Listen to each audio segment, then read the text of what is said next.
Alors cette semaine, c'est parti pour un blabla pour présenter Prison Playbook. Avant tout, est-ce que ça va? Est-ce que tu as passé une bonne semaine?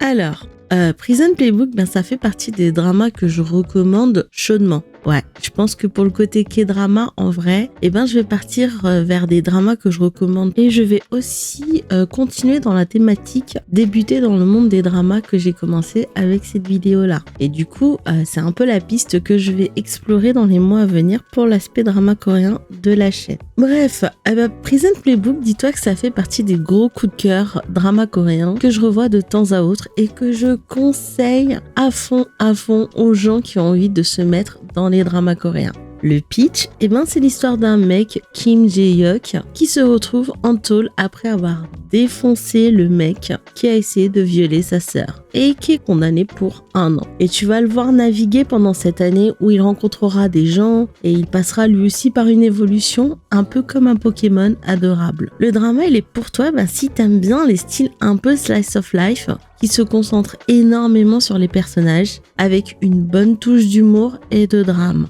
Parce que le drama, il se déroule quand même dans une prison. Et même si on est loin de la violence qu'il y a dans certaines séries comme Oz par exemple, t'as quand même quelques moments de tension. Et perso, tu vois, je mets ce drama dans les top dramas pour 2 raisons. D'une part, pour sa galerie de personnages et d'autre part, pour le storytelling.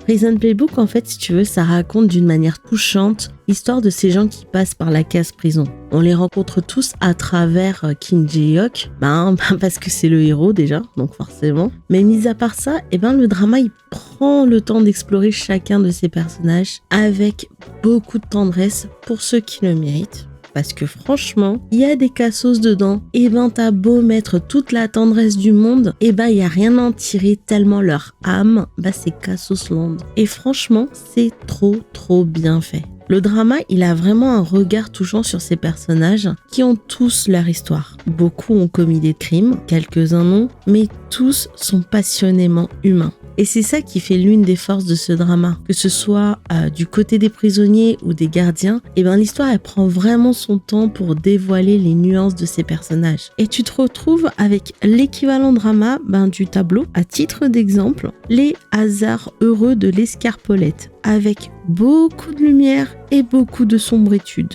Ouais, je sais, ça se dit pas comme ça. Mais le français et moi, nous sommes rentrés dans une phase de relation toxique depuis que j'ai arrêté de lire. Et depuis, je le maltraite méchamment. Et ouais, faudrait que je fasse des efforts et me réconcilier avec le français. Bref, tout ça pour te dire, il faudrait que tu t'apprêtes à rire et à pleurer devant ce drama, surtout si tu pleures facilement. Et ce qui est assez fou, je trouve, c'est que tu as 2 têtes d'affiche qui sont les héros. Kim Jae-hyuk, incarné par Park Hae-soo, que tout le monde connaît maintenant grâce à Squid Game, et Lee Jun-woo, incarné par Jong Kyu-ho, un mec qui a fait chavirer pas mal de cœurs. Et bizarrement, même s'ils ont beaucoup de temps d'écran, ils prennent pas toute la place dans le drama. Et si tu demandes aux gens qui ont regardé Prison Playbook, quels sont les personnages qu'ils ont aimés, il y a de fortes chances que ça te donne des réponses différentes. Il y aura sûrement une partie 2 que je ferai sur ce drama, rien que pour parler des personnages. Parce que franchement, il y a vraiment de quoi faire. Et aussi parce que j'ai pas trop envie de spoiler dans cette vidéo. Et autre raison, c'est parce que dans ma liste de personnages que je kiffe, il y en a beaucoup, mais beaucoup trop.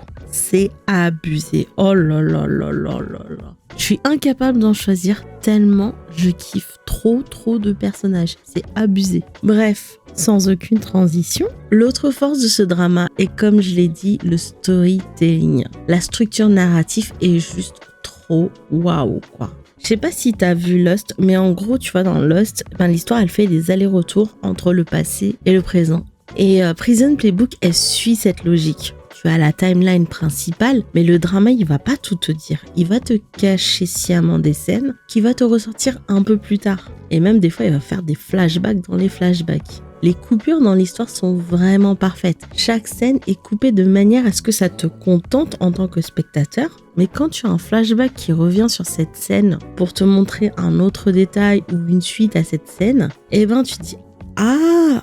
Oh, ok. Et le pire dans l'histoire, c'est que tout ça te semble fluide et naturel. Et t'as pas l'impression d'avoir raté un truc ou quoi. Et franchement, moi je trouve que ça, tu vois, ça frise la perfection. Et moi, perso, je me suis vraiment laissée emporter par le drama et j'ai vraiment adoré ce balai de va-et-vient entre les mini-flashbacks et le présent. Et en gros, tu te retrouves comme avec un puzzle géant. Tu vois vraiment l'ensemble du tableau une fois que tu as assemblé toutes les pièces. Et autre piège entre guillemets de ce drama qui m'a trop facilement happé, les fins d'épisodes. Des fois ça fait un peu cliffhanger, ok c'est pas ouf, mais quand bien même, quasiment chaque fin d'épisode m'a fait trop facilement revenir à l'épisode d'après. Perso, il faut se dire que je suis quelqu'un qui abandonne trop facilement les dramas, parce que déjà j'ai autant de concentration que de bonbons Haribo dans l'espace.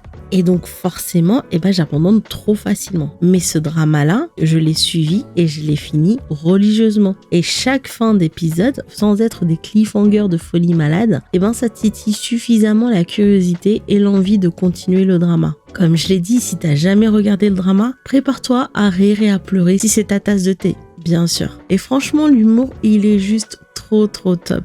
Les personnages, ils sont juste marrants et des fois, ils font même pas exprès. Surtout Kim Jae-hyuk parce qu'il est assez atypique comme héros et il est hyper frustrant. Mais l'humour est hyper omniprésent parce que des fois, c'est les personnages qui sont marrants et d'autres fois, c'est juste les situations qui te font sourire et même rigoler tellement que ça en devient grotesque. Bref, voilà. J'espère que cette première partie de Prison Playbook, t'a donné envie de regarder le drama. Parce que franchement, si c'est ton style de drama, je te le recommande chaudement. Sauf bien sûr si t'as du mal avec les grosses différences d'âge entre le héros et la héroïne. Ça va te poser un problème. Je reviendrai plus tard sur une seconde partie avec les personnages. Quand je ne sais franchement pas, parce que déjà il faut que je revoie tout le drama et surtout parce que je dois trouver comment est-ce que je dois écrire le script. Et ouais, flemmard d'un jour, flemmard toujours. Sinon, comme à mon habitude, je te souhaite de passer un bon dimanche, une bonne journée et je te dis à dimanche prochain.